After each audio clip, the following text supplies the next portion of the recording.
Welcome to ABN business news. ఇక దేశీయ stock మార్కెట్లు లాభాల్లో ప్రారంభమయ్యాయి. సెన్సెక్స్ నిఫ్టీ లాభాల్లో ట్రేడ్ అవుతున్నాయి. Grasim, Infosys, Tech Mahindra, Asian Paints షేర్లు లాభాల్లో ప్రారంభం కాగా ఇటు Power Grid Corporation, Shriram Finance, doctor Reddy's labs, M&M, Divi's lab షేర్లు నష్టాల్లో ట్రేడ్ అవుతున్నాయి. ప్రజెంట్ మనకు మార్కెట్కి సంబంధించి వారి విశ్లేషణ అందించడానికి సీనియర్ బిజినెస్ అనలిస్ట్ రాజేంద్ర గారు కూడా లైవ్లో సిద్ధంగా ఉన్నారు. వారితో మాట్లాడదాం. రాజేంద్ర గారు, గుడ్ మార్నింగ్ అండి. Good morning sir. ఈ రోజు అయితే మార్కెట్లు లాభాల్లో ప్రారంభమైనట్టుగా తెలుస్తా ఉంది సార్. నిన్న కొంచెం ఫ్లాట్ గా, మొన్న కూడా కొంచెం లాభాల్లో. ఏం చెప్తారు అంటే గత వారం మంచి పుల్ బ్యాక్ తర్వాత నిఫ్టీ మరియు బ్యాంక్ నిఫ్టీ సైడ్ వేస్ లో ట్రేడ్ అవుతున్నట్టుగా కనిపిస్తోంది. ఏంటి మీరు ఏం చెప్తారు వీటికి సంబంధించి? ఐ థింక్ 2 వారాల కింద మనం చూసాం పవన్ గారు. సో మార్కెట్ చూస్తే కనుక 25,078 నుంచి ఆల్మోస్ట్ 23,893 దాకా పర్సన్ చూసాం. What ever the reasons, Japan అనొచ్చు, లేదంటే యూఎస్ ఇష్యూస్ అనొచ్చు, ఏదైనప్పటికీ మార్కెట్ వీక్ గా అయ్యి ఒక రిట్రేస్మెంట్ అనేది చాలా ఫాస్ట్ గా కూడా జరిగింది. సో మనం గత 2 ఫాల్స్ లో ఏదైతే ఒక బిగ్ రిట్రేస్మెంట్ జరిగిందో అదే విధంగా ఈ ఫాల్ లో కూడా ఒక రిట్రేస్మెంట్ రావటం చూసాం. సో ఇప్పుడు Nifty comfortably 50% of the retracement, ఆ 1120 పాయింట్స్ ఏదైతే పడిందో ఆల్మోస్ట్ ఒక 600 పాయింట్స్ రికవర్ అయ్యి దాని పైననే ఇన్ఫాక్ట్ ట్రేడ్ అవుతుందని చెప్పుకోవచ్చు. సో ఇక్కడ నుంచి ఎవ్రీ టైం మనకి చూసాం లాస్ట్ 3 to 4 టైమ్స్ ఎప్పుడైతే మార్కెట్ మోర్ దెన్ 5% పడిందో అప్పుడు ఒక న్యూ హైస్ రావటం చూసాం. Let it be election results కానీ, బడ్జెట్ టైంలో కానీ బిగ్ ఫాల్స్ వచ్చినప్పుడు.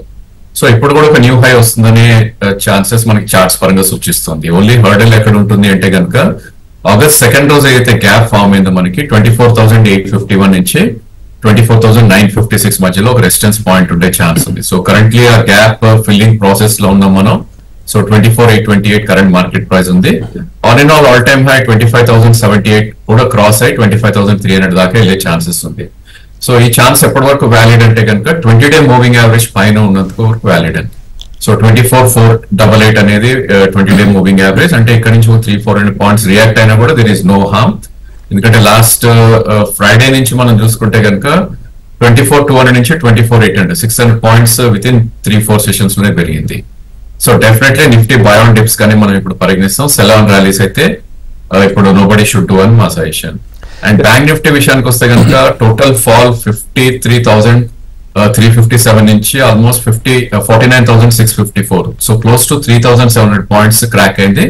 బట్ నిఫ్టీ లాగా ఇది 50% రిట్రేస్ అవ్వలేకపోయింది. 50% రిట్రేస్ అంటే 51,500 అబౌ ఉండాలి. బట్ కరెంట్లీ 50,940 దగ్గర ఉంది. సో ఆల్మోస్ట్ మనకి 33% రిట్రేస్మెంట్ దగ్గర అవుతుంది. కాబట్టి బ్యాంక్ నిఫ్టీ స్టిల్ ఇంకా వీక్ ఉంది. దీనిలో స్ట్రెంత్ రావాలంటే ఫస్ట్ థింగ్ 51,087 ఏదైతే గ్యాప్ ఉందో దాని పైన క్లోజ్ అవ్వాలి. సెకండ్ 51,500 పైన క్లోజ్ అవుతేనే మళ్ళీ ఒక ఫర్దర్ స్ట్రెంత్ వచ్చే ఛాన్స్ ఉంది. సో అప్పటి వరకు బ్యాంక్ నిఫ్టీలో నో ట్రేడింగ్ జోన్ లోనే చెప్పుకోవచ్చు. బట్ ఒక స్టీప్ కరెక్షన్ వచ్చి 300 to 500 పాయింట్స్ పడితే కనుక అక్కడ లాంగ్స్ తీసుకుని కౌంటర్ ట్రెండ్ లాగా ఒక 200 పాయింట్స్ స్టాప్ లాస్ పెట్టుకుంటే మేబీ ఒక 1,000 పాయింట్స్ పైకి వెళ్ళే ఛాన్సెస్ కనిపిస్తుంది. రైట్. అట్లాగే సార్, అంటే ప్రజెంట్ పొజిషన్ లో ఇటు మదుపర్లకు అంటే ఇన్వెస్టర్స్ కి ఈ సెక్టార్ గురించి ఏం చెప్తారు? అంటే ఏ సెక్టార్లు బెటర్ గా ఉన్నాయి, ఎంతవరకు రిటర్న్లు పెరిగే అవకాశం ఉందంటారు ఆ సెక్టార్ కి సంబంధించి? ఏంటి సార్ మీ సజెషన్ ఏంటి?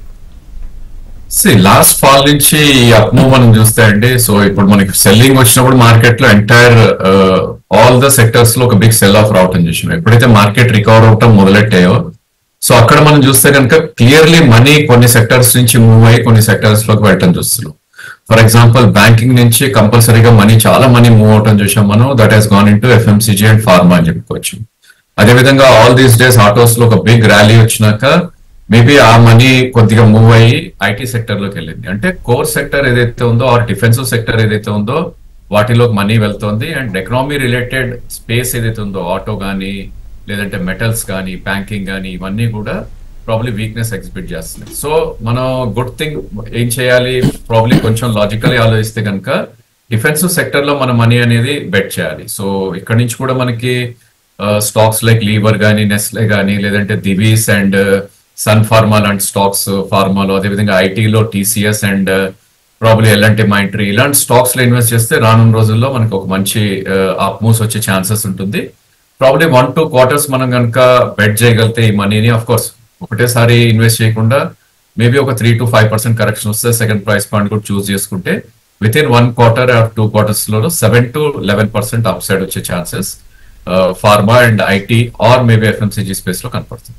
సార్ అట్లాగే ఈ నిఫ్టీ వీక్లీ ఎక్స్పైరీ ఉంది కదా సార్, ఏంటి పరిస్థితి, ఏంటి ఎలా ఉండబోతుంది అంటారు? మన వీక్లీ ఎక్స్పైరీ ఈ రోజు ఉందండి. సో ప్రాబ్లీ ఎవ్రీ థర్స్డే ఉంటుంది ఇది కాబట్టి ఈ రోజు మనకి ప్లే ఎక్కడ ఉంటుంది అంటే కనుక ఆప్షన్స్ డేటాకి వెళ్ళి చూడాలి మనం. సో ఆప్షన్స్ డేటా వెళ్ళి చూస్తే కనుక 28,500 దగ్గర ఒక మంచి కాల్ ఆప్షన్ బిల్డ్ అయి ఉంది. అదే విధంగా 28,650 దగ్గర పుట్ ఆప్షన్ బిల్డ్ అయి ఉంది. సో స్మార్ట్ మనీ ఏదైతే ఉందో definitely it will not let go down 24,650 కిందకి వెళ్ళలేదు. అదేవిధంగా మేబీ బుల్స్ ఎవరైతే ఉంటారో 24,850 పైన పుష్ చేసే ప్రయత్నం చేస్తారు, మేబీ మిడ్ సెషన్ లో కానీ ఎండ్ ఆఫ్ ద సెషన్స్ లో కానీ. సో ఆల్ ఇన్ ఆల్ 24,800 దగ్గర ఒక బిగ్ ప్లే అనే ఛాన్సెస్ ఉంటుంది. సో ఇక్కడే పుట్స్ అండ్ కాల్స్ అన్వైండ్ అయ్యే ఛాన్సెస్ మనకు కనిపిస్తుంది. ఇక విక్స్ కూడా మనకు చూస్తే కనుక ప్రాబ్లీ 2 వీక్స్ బ్యాక్ 23 దాకా వెళ్ళటం చూసాం. వోల్టాలిటీ ఇండెక్స్ ఏదైతే ఉందో ఇప్పుడు అది చాలా చాలా కూల్ అయ్యి ఆల్మోస్ట్ 13 దగ్గరకు వచ్చేయటం చూసాం. సో విక్స్ ఎప్పుడు కూడా హై ఉంటే అన్సర్టనిటీ అండ్ బిగ్ ఫియర్ ఉంటుంది మార్కెట్ లో. Now I think bulls comfortable ఉంటారు, ఎందుకంటే ఆ ఫియర్నెస్ అనేది తొలగిపోయింది విక్స్ ని మనం కనుక చూసుకుంటే కనుక. సో ఆల్ ఇన్ ఆల్ ఒక బుల్లిష్నెస్ ఈ రోజు కూడా కొనసాగే ఛాన్సెస్ కనపడుతుంది. మేబీ మీరు అన్నట్టు వీక్లీ ఎక్స్పైరీ ఉంది కాబట్టి 100 పాయింట్స్ అప్ అండ్ డౌన్ కూడా కదలాడే ఛాన్సెస్ ఉంటుంది. వీక్ హార్ట్స్ ని పక్కకు. సార్ అట్లాగే ఇది పబ్లిక్ సెక్టార్ స్టాక్స్ పరిస్థితి అంతగా పర్ఫామ్ చేయడం లేదు కదా సార్, అంటే ప్రజెంట్ చూస్తూ ఉంటే మరి చార్ట్స్ ఎట్లాంటి సంకేతాలు చూపిస్తున్నాయి చార్ట్ లో? మనకి ఆల్మోస్ట్ ఎలక్షన్ రిజల్ట్స్ ఎప్పుడైతే వచ్చాయో June 4th నుంచి కూడా total public sector under perform చేస్తున్నాయని చెప్పొచ్చు. సో ఈవెన్ నిఫ్టీలో ప్రాబ్లీ ఉన్న స్టాక్స్ మనం చూసుకుంటే కనుక కోల్ ఇండియా లాంటివి, పెట్రోనెట్ లాంటివి, ఇలాంటి స్టాక్స్ కూడా they are not doing good. For example మనకి ఎలక్షన్ రిజల్ట్స్ రోజు నిఫ్టీ కనుక చూస్తే ఆల్మోస్ట్ 20 క్లోజ్ టు అబౌట్ 24,000 దాకా కూడా వచ్చేయటం చూసాం. ఇన్ఫాక్ట్ ఎలక్షన్ రిజల్ట్స్ అప్పుడు 21,280 దాకా రావటం చూసాం. అక్కడి నుంచి మనం చూస్తే కనుక ప్రీవియస్ హై కూడా బ్రీచ్ అయ్యి ఆల్మోస్ట్ ఆల్ టైమ్ హై 25,000 దాకా వెళ్ళటం చూసాం. అంటే ప్రీవియస్లీ అది 23,500 ఉంది, 25 దాకా వెళ్ళటం అంటే 1,500 పాయింట్స్ నిఫ్టీలో పెరిగింది. వేరాస్ కోల్ ఇండియా అండ్ పెట్రోనెట్ ఏవైతే నిఫ్టీ కాంపోనెంట్స్ ఉన్నాయో ఆ రెండు స్టాక్స్ కూడా నియర్ టు హైస్ కూడా వెళ్ళలేదు. సో అండర్ పర్ఫార్మెన్స్ ఇక్కడ క్లియర్ కనపడుతుంది మనకి. అదేవిధంగా మన ప్రేక్షకులు ఆర్ ఇన్వెస్టర్ చాలా మటుకు డిఫెన్స్ స్టాక్స్ ఏవైతే ప్రాబ్లమ్ బెట్ చేసి ఉన్నారో ఆ స్టాక్స్ చూస్తే ఇన్ఫాక్ట్ ఆల్ టైమ్ హైస్ నుంచి stocks like HAL very favourite stock మన అందరు ఇన్వెస్టర్స్ ది. సో ఈ స్టాక్ మనం లెవెల్స్ కనుక వెళ్ళి చూస్తే కనుక 5674 ఆల్ టైమ్ హై వెళ్ళటం చూసాం.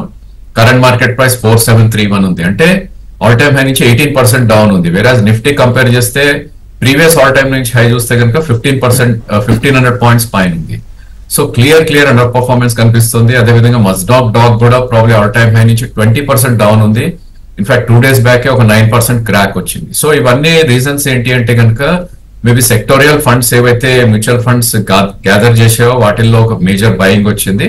ఎప్పుడైతే ఆ బయింగ్ ఆగిపోయిందో ఫిజిల్ అవుట్ అయిపోవడం చేసాం. సో ఇక్కడ నుంచి కూడా కొద్దిగా అండర్ పర్ఫార్మెన్స్ చేసే ఛాన్సెస్ ఉంటుంది. ఆఫ్ కోర్స్ మళ్ళా థిమాటిక్ ఫండ్స్ ఏవైతే ఉన్నాయో డిఫెన్స్ కానీ రైల్వేస్ కానీ అలాంటి ఫండ్స్ కలెక్ట్ చేసి ఆ మనీ ఫ్లో అవుతే మళ్ళీ పెరిగే ఛాన్స్ ఉంటుంది.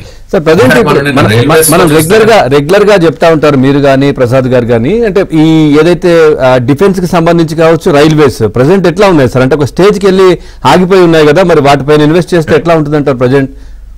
ఎగ్జాక్ట్లీ అదే చెప్తున్నాండి. యాక్చువల్లీ మనకి ఇంతకు ముందు న్యూస్ బేస్డ్ మూవ్స్ చూస్తే కనుక రైల్వేస్ లో ఒక్క చిన్న ఆర్డర్ 2,000 crores వచ్చినప్పుడు 5 to 10% కైండ్ ఆఫ్ మూవ్స్ రావటం చూసాం.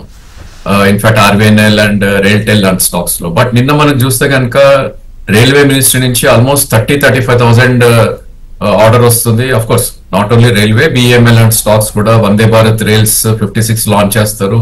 అంత వచ్చినా కూడా రైల్వే స్టాక్స్ అన్ని కూడా నిన్న కొంచెం నెగటివ్ లో క్లోజ్ అయ్యాయి. సో ఈ న్యూస్ అనేది ప్రాబ్లీ ఆల్రెడీ ఫ్యాక్టర్ అయిపోయింది ప్రైస్ లో చూడాలి. బట్ ఏదైనప్పటికీ లాంగ్ టర్మ్ యావరేజ్ నుంచి ఆల్మోస్ట్ 15 to 20% ఇంకా దూరం ఉన్నాయి స్టాక్స్. మేబీ ఒక 10% కరెక్ట్ అవుతే కనుక డిఫెన్స్ కానీ రైల్వేస్ కానీ కొద్దిగా బయింగ్ అట్రాక్టివ్ ఉండే ఛాన్సెస్ కనిపిస్తుంది. సార్ అట్లాగే ఇంటర్నేషనల్ మార్కెట్స్ ఎట్లా ఉన్నాయి? అంటే ప్రజెంట్ సెట్ అయిపోయాయా? కొద్ది రోజుల క్రితం జరిగినటువంటి ఇష్యూ కావచ్చు లేదంటే క్రైసిస్ దానికి సంబంధించి ఎట్లా ఉందంటారు moment? I think most of the things settled అండి. అఫ్ కోర్స్ మనకి Japan markets previous all time high conquer కాలేకపోయింది. But US I think it's going great. So అక్కడి నుంచి కూడా 1-2 days లో మనకి న్యూస్ వచ్చే ఛాన్సెస్ ఎక్కువ ఉంది. ప్రాబ్లీ ఇంట్రెస్ట్ రేట్స్ గురించి కానీ what ever it is. Fed meet జరుగుతుంది, జాక్సన్ హోల్ అని ఒక ఇదంటారు దాని ఈవెంట్ ని. సో ఆ ఈవెంట్ ఎట్లా అన్ఫోల్డ్ అవుతుందో దాన్ని బట్టి కూడా మార్కెట్స్ బిహేవ్ అవుతాయండి. బట్ గంగోగా అయితే అంత లేవు మార్కెట్స్. బ్రాడర్ మార్కెట్స్ అంటే ఇంటర్నేషనల్ మార్కెట్స్ చూస్తే కనుక ప్రాబ్లీ అదే కోవలో మన మార్కెట్స్ కూడా బిహేవ్ చేసే ఛాన్సెస్ ఉంటుంది. అఫ్ కోర్స్ యుఎస్ మార్కెట్స్ ఒక 2% పడితే మనది 1%, ఎందుకంటే అవుట్ పర్ఫార్మ్ చేస్తున్నాం కాబట్టి. బట్ డెఫినెట్లీ మనం కూడా will go down with globe market అని నా ఉద్దేశం. Right, thank you very much Rajendra గారు. మార్కెట్కి సంబంధించి చాలా చక్కటి విశ్లేషణ అందించారు. Thank you very much.